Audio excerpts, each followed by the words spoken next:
Hi everyone, thanks for joining me once again. If it's your first time here, my name's Peter, you're watching Thailand Bound, and today I'm going to be reading out some stories that viewers have sent to me, experiences in Thailand. We have 3 stories for you today.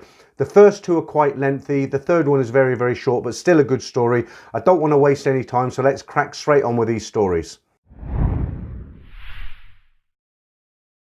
สวัสดีค่ะ I first come to Thailand almost by accident in 1994.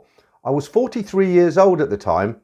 I had a thing about girls of colour and at the time was booked to go to the Gambia again, but as there were some riots in Banjul, the capital, the British government was recommending people not to visit, so I changed the booking for 3 nights in Bangkok and 10 days in Pattaya for Christmas. I stayed in the Asia Hotel in Bangkok. In the foyer they had photos of Muhammad Ali when he stayed there and other famous guests. It was my first experience of what was to become my main interest in Thailand. They had a music cafe, more like a nightclub with singers. The waitresses were in long traditional skirts, knelt down to serve you drinks. I remember thinking at the time the singers were terrible. Out as soon as possible to Pat Pong with a guy on the tour, a double glazing salesman from Derby named Sid. I had read all about rip-off bars upstairs, but we never had any problems, and after those with the erotic shows we ended up in the Touch Bar, which was offering an all-in-one service on the premises. It was on a sign behind the bar. One nice girl tried to make me accept this offer. I could not refuse, but like an idiot, I did. On to the Limelight Bar where Sid hooked up with a girl. This place looked a bit more respectable. We went back to the hotel and I did not see Sid until the next morning. He was really pissed off that the girl had refused to do any more than drink with Sid in the room but still wanted paying for her time. His double glazing sales technique could not get her to change her mind. On to Pattaya, which for some reason I imagined would still be like a fishing village but with a few hotels and bars. Most people on the tour had a look round and went to travel agents to book trips elsewhere. I stayed and had quite a miserable time despite going out every night. Soy Diamond was my favourite place, which had a round revolving bar in the middle, and Super Baby A Go-Go where I bar-fined my first girl. Lek from Pitsanalut, or so she claimed.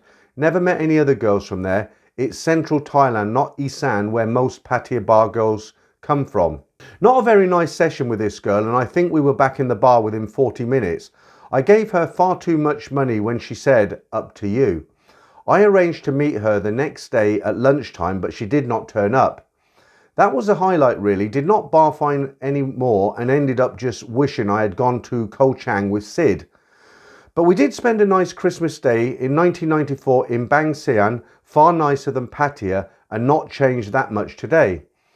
I met a girl giving massages on Jomtien Beach one day and arranged to meet her at the Marina Disco later. After a couple of hours there and buying her and her friends drinks, I was running low on cash, so told her I was nipping back to the hotel for some money. When I got back about 30 minutes later, she was just leaving with another guy. Overall, I really did not have a good time and decided there was no way I would ever be going back to Thailand. One thing I did do in Pattaya with nothing much else to do was buy some Thai music tapes from a woman on a bike with a collection on a stand.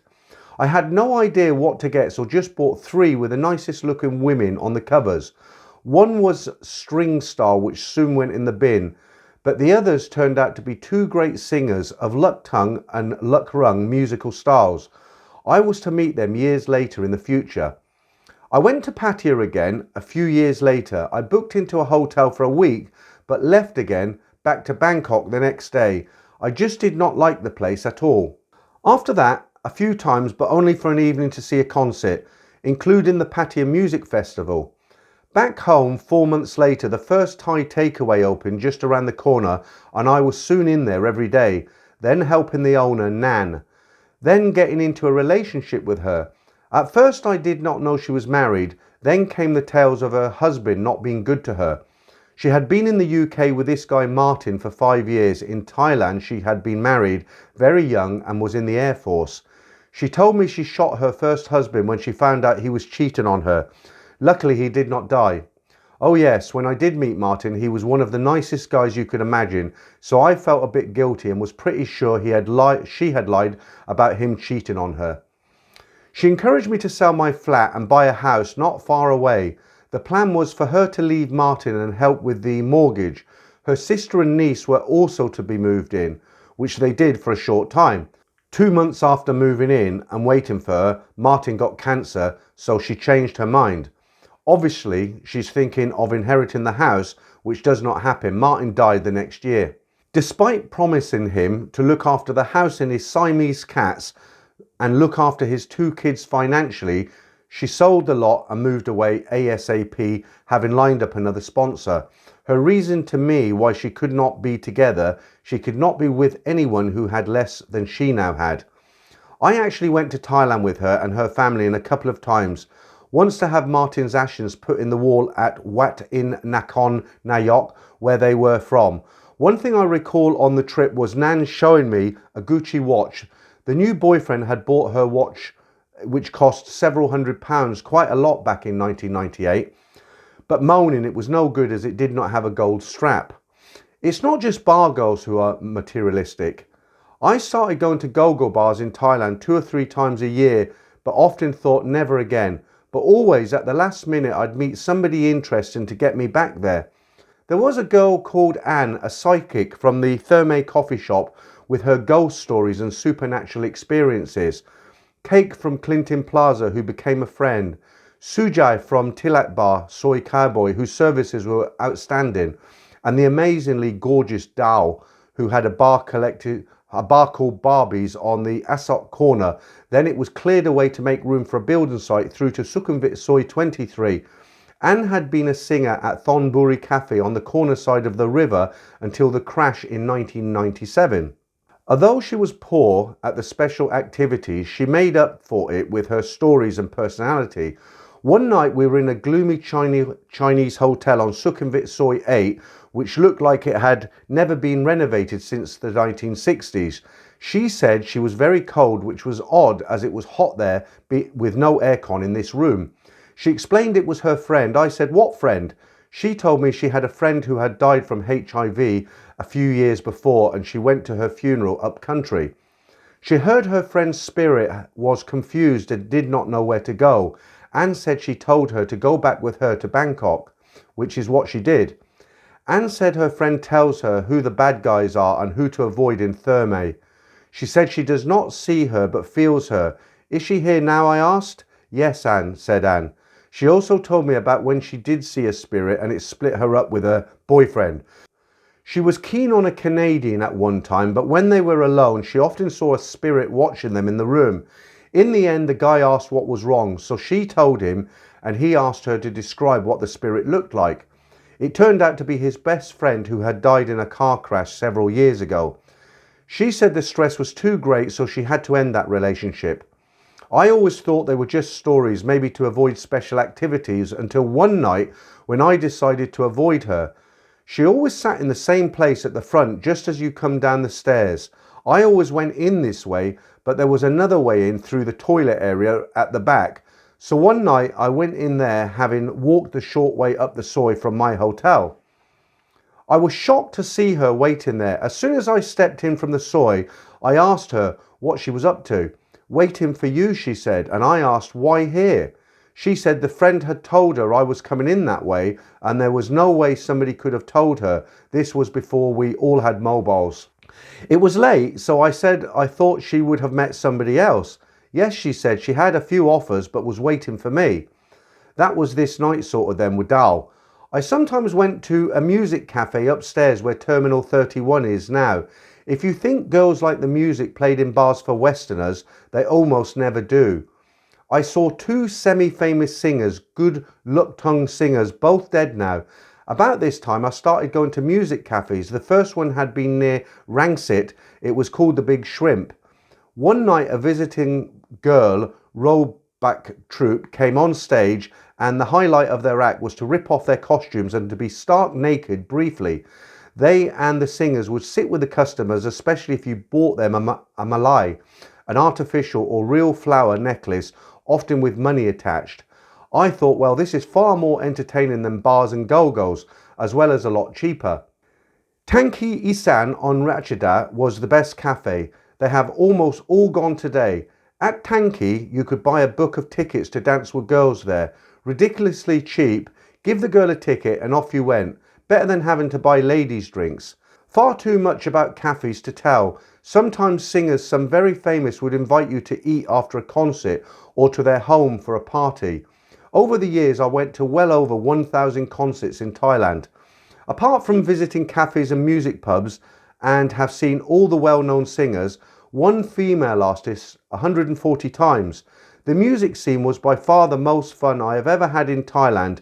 Eventually I thought I had better start learning some Thai, so enrolled at some chat language school, Sukhumvit, Bangkok in 2002 and had a few lessons, paid 7,000 baht up front, and the owner told me it was valid for 2 years.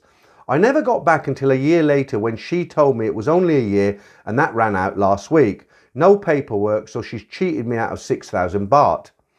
I was really keen on my little teacher, but as she had left, I was not too upset at this nasty little scam. How to find my cute teacher Lek again? Luckily, somebody knew her on a Thai forum, so he gave me her number and we arranged to meet up for lessons.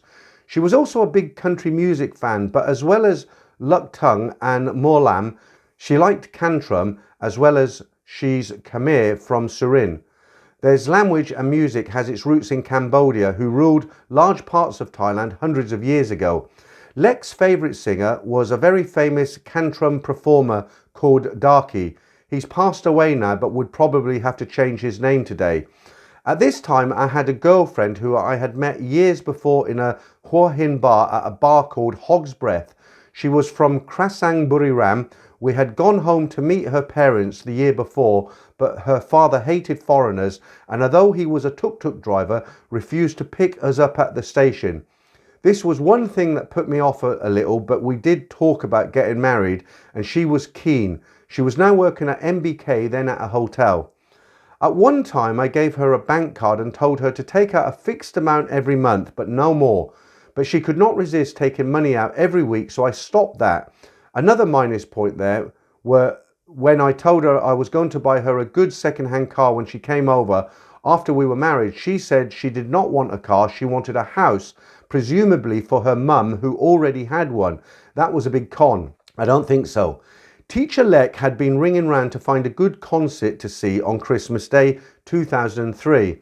It was much harder than before the internet really took off here. She found a good one at a Wat on Sukhumvit 101 with famous singers from Korat. They were always on Thai TV, these days as a judge on the singing contests. Once I was at a packed M105 concert outside at night and gave her a malai of orchids after a song. She heard some negative remark in the crowd and told them off. She told them, "I know more about Thai music than most Thais." I did always love her. I invited Teacher Lek to come with us. While the concert was great and I got to meet Sunari for the first time, the feathers flew after with Lek accusing me of having a thing for Sunari. I had not really thought of her in that way. In the end, Lek and I did get married. The other lady had a guy on the back burner anyway and got married in 2004, the year before I did, and moved to the USA with her daughter. I married my Thai teacher instead. I still cannot speak Thai very well, though, but I can afford the lessons. So something a little bit different there. That was quite a difficult story to read out. There was quite a few kind of Thai words to read there. Okay, I hope you enjoyed that one. Let's jump straight into our second one.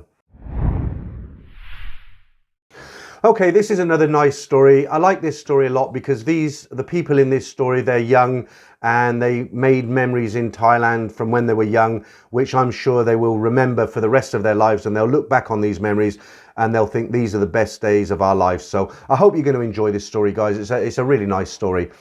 This story took place in New Year between 2015 and 2016. I was 26 and had been living in Thailand for 2 years. My best friend from back home in the UK, Pete, was visiting. Pete had already been to Thailand once and loved it. He arrived early in the morning on Christmas Eve and we met up at the Nana Hotel. We got rooms, ditched the bags and jumped straight into the pool where we chilled and caught up. At one point, a freelancer approached us at the poolside showing some very X-rated videos with men, including one video where she had golf balls popping out of a place where golf balls shouldn't be. She asks if either of us want to go with her, and while it was an interesting offer, ultimately we declined. We still laugh about the story of the golf ball girl today. Later we got burgers and we hit the bars. We started at Hanrahan's, the Irish pub on Soy 4, before going to Hillary's opposite the Nana Hotel. Later on we end up in Nanaplaza in a go-go bar called London Calling with lots of girls walking around while not wearing very much. One takes my fancy. She's a gorgeous little lady with a pretty face, red bikini and blonde highlights. She approaches me, introducing herself as Dang from Udon Thani. Pete is soon joined by another one of the dancers. I end up bar finding her, giving a head nod to Pete and his girlfriend as we go. I get Dang back to my room where we enjoyed each other's company. Woke up Christmas Day and Dang leaves. We exchange line IDs with the vague intention of seeing each other again before saying goodbye. Me and Pete just spent the day lazing by the pool and ended up in Hillary Bar again that night. There we saw two attractive girls across the room who smile at us. One is in a black dress with jet black hair, while the other is a petite girl in a red dress with bleach blonde hair. We went to chat to them. They were teachers from the Philippines. No wonder their English was so good. Pete hits it off with a girl in the black dress named Veronica, while I get close with the red dress girl named Cindy.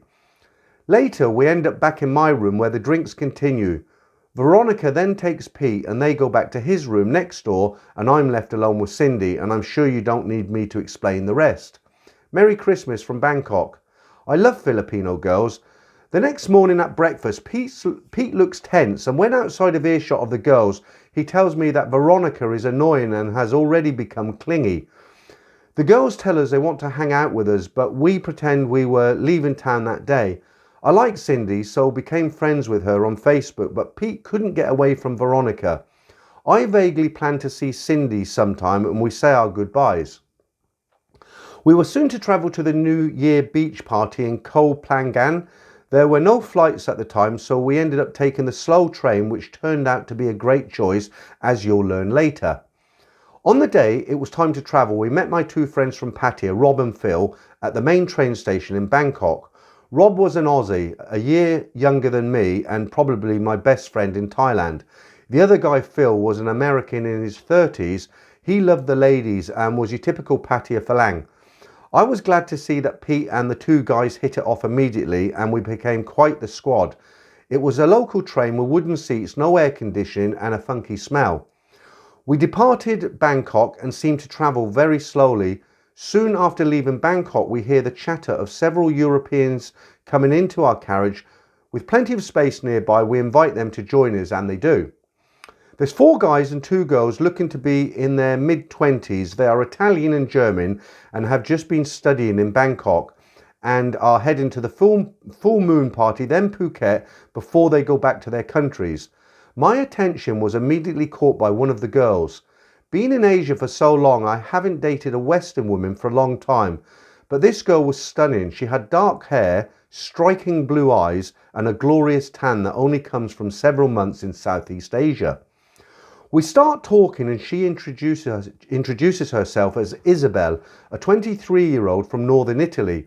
She speaks fluent English with a British accent as she studied in Brighton a couple of years prior. She was very likeable and I quickly developed a crush on her. We talked for the entire 13 hours throughout the night as everyone else slept, and right till our arrival in Surat Thani early in the morning. We then travelled together by boat to Koh Samui. Upon arrival we separated as me and the guys had a night in Koh Samui while the Europeans were heading directly to Koh Phangan. After we parted ways, it immediately hit me that I had forgotten to get Isabel's contact. No phone number or social media. Gutted, I liked this girl. We stayed in a grubby cheap guest house in Chawang Beach and chilled out on the beach that day. I wasn't in the mood to go out that night. The tiredness from the train journey caught up to me, so I stayed in as the guys went out. The next morning we caught the boat across to Koh Phangan. Through poor travel planning, every single motorbike on the island had already been rented out. We walked the streets in frustration till we found someone renting out a Toyota Hilux pickup truck. We drove the truck through the jungle tracks to our beach bungalows, got there, ditched our bags and dived headfirst into the idyllic blue sea. If there was a paradise, it must be here.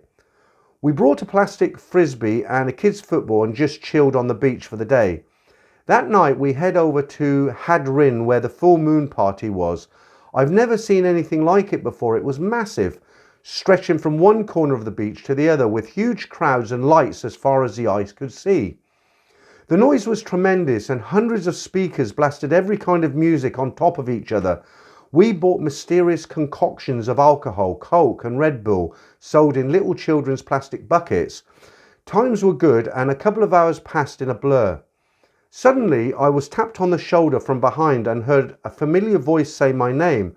I turned around and was very surprised. There was Isabel, the Italian girl from the train, along with her German girlfriend. Her other friends were nowhere to be seen. We hugged and exclaimed shock and surprise of seeing each other again on this huge beach with literally thousands of people. What were the odds? We exchanged Facebooks, laughing at the sheer randomness of the situation. The next couple of hours passed in a flash and before long it was the countdown to midnight. 5, 4, 3, 2, 1, 0. Fireworks and music blasted as the clock struck 12. We admired the view and I looked at Isabel. She was stunning in her neon party attire and glowing face paint. She smiled at me, then we kissed passionately. We partied the night away and Rob got very close with Isabel's German friend. Pete and Phil had wandered off into the chaos and were nowhere to be seen. 3 a.m. came and tiredness sets in.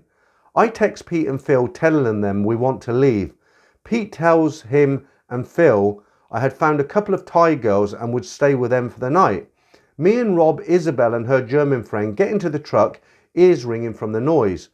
I'm not a big drinker and I felt fine enough to drive back. Isabel sat up front with me while Rob and the German girl made out in the back. Back to the bungalows, Rob and the German in one and me and Isabel in the other, and you can guess the rest. I wake up as the sun peeks through the curtains with Isabel still asleep. Happy New Year. Outside we find Rob and the German girl talking and we join them. We spent that day chilling by the sea. I felt like I was living in Alex Garland's The Beach. At some point later on, Pete and Phil came back looking worse for wear but grinning like Cheshire cats after their night with the 2 Thai girls. That night we went to a pool party that the girls had invited us to. There we caught up with the guys who they had travelled with and partied until I went back to Isabel's room nearby so that Pete and Phil could sleep in my bungalow undisturbed while Rob and the German girl stayed in the other bungalow. Me and Isabella talked and enjoyed our time together that night as we would be parting ways in the morning as they went to Phuket while we were going back to Bangkok. In the morning we made some vague promises to see each other again, and even though we both knew it wouldn't happen, such as it is with the innocence of young romance, Rob picked me up in the truck as we brought the German girl back. As sad as I was to be leaving the party, I felt happy that I still had another week of holiday with Pete ahead. We returned the pickup truck and went by boat to Chompon on the mainland before catching a bus back to Bangkok. We arrived at night and checked into a cheap hotel near Victory Monument. We're not in the mood for partying, so just get some food before sleeping. The next morning, took a crazy minivan ride for 2 hours down to Pattaya. I had an apartment there, but Pete offered to get me a room in the same hotel he was staying at, which I couldn't refuse. The next few days were a blur of chilling by the pool, typical Pattaya antics by night. Eventually Pete's last day came before he needed to head back to Bangkok to catch his flight back to the UK. That night we just stayed in the hotel, sitting on his balcony with a few cans of beer and talked. It was really sad to see Pete leave, but he felt worse. I was lucky enough to be living in Pattaya while he had to head back to dreary old England. Morning came and we said goodbye to Pete as we go back to our normal lives. I get a message a few days later from Pete telling me he's in England, he wishes he was back in Thailand. Few days later, Isabel sends me a selfie in the snowy alpine mountains of northern Italy.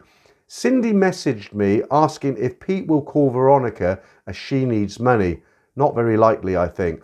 Okay, so that's it. It's one of those stories. Nothing spectacular happened. There's no car crash, but it's just a nice story. It's young people in Thailand, and they enjoy the time. So what we'll do, this last story is very, very short. And I think I'll just get straight into this and see what you think of this one, guys. Back in 2013, I was 24 and had been teaching in Thailand for a couple of months and was still fairly new to everything. My supervisor was a Thai woman called Loop, who was a couple of years my senior. I hung out with Loop a few times and we ended up dating for around a year. The relationship fizzled out after I moved schools, but we wished each other well. Loop was a government teacher with the body Kru Sapa, Ministry of Education. Anyone who has taught in Thailand will be familiar with government teachers as they wear the brown military uniforms to school on Mondays and get quite a lot of benefits. Loop was rather powerful in my school and was well known in the town I lived in. One day I was travelling down a highway on my motorbike and was stopped at a red light with around 10 other bikes. Being Thailand, people ran the red light without a care in the world. When the light turned green, I continued, and about 50 metres ahead there were a group of brown uniformed traffic policemen stopping people on bikes. One of them steps out into the road ahead of me, signals me out of the crowd and gestures me to pull over, which I did. Dollar signs flashed in his eyes as he targeted the lone tasty phalang on the road. He then starts asking me about my documents and licence, which I, as many young teachers in Thailand at the time, didn't have. As annoyed as I was for being singled out among the crowd of careless Thai drivers, I was more scared as I knew the heavy punishments in the UK for driving without documents and was still fairly new to Thailand. He started laying it on thick about how much trouble I was in and that I would need to pay 4,000 baht. As a poor teacher, 4,000 baht was a lot to me at the time. I acted dumb and put on my thickest Yorkshire accent in the hopes of confusing the guy, but he didn't relent. I then did the next best thing and called Loop, asking for her help. She told me she wanted to speak to him, so I handed my phone over. After a quick 30-second phone call, which the cop saying, "Krupp, Krupp, yep," his face dropped and he hung up the phone, handing it back to me and frustratingly saying goodbye. He didn't get a penny out of me, and to this day I have no idea what Luke told him, although I think it was something along the lines of, "He's one of my teachers, we have connections with the provincial office, could you please cut him some slack?" Although in truth, I'll never know. I figured if there was one metaphor for Thailand and the corruption situation in the country, this story was it. So there you go, guys. Just a little story there on some backhanded money. A little story about what happened to me one time. I rode a small Kawasaki 125 for a while in Bangkok, which wasn't a good decision because you take your life into your own hands on those bikes. But on this particular day, it was in the daytime. I was driving my motorbike along Soi 4, heading towards Sukhumvit. And if anybody knows Sukhumvit Soi 4, where the police box is, you'll know as you get to the end of Soi 4, you've got the motorbike taxi boys on the left there. There's a garage on your left with a McDonald's. You have to turn left. That's the flow of the traffic. You have to turn left. You can't turn right. It's one way. And you can turn right if you're coming from Soi 3 on the other side, but you can't turn right if you're coming from Soi 4. And one day I wasn't thinking, I got to the junction and for some reason I put my indicator on to turn right. I didn't turn right, my wheel wasn't even turned right, but a policeman come running out of the box, came over to me, I didn't understand a word of him. I parted with 500 baht and there was no more said about it. That's sometimes the easiest thing to do. It's not great, but as I say, I didn't even do anything wrong other than have my indicator on the wrong way. Had I been Thai, there's no way that would have happened. I'm not moaning about it, I'm just stating a fact. All right, guys, that's the stories again for this week. I'll be back on Friday, 9 p.m. UK time for the live stream. I hope you'll come along and join in the chat. It's always a lot of fun. Put a few beers in the fridge before you come and join us. And I'll see you next Saturday for the stories. Thanks again, guys.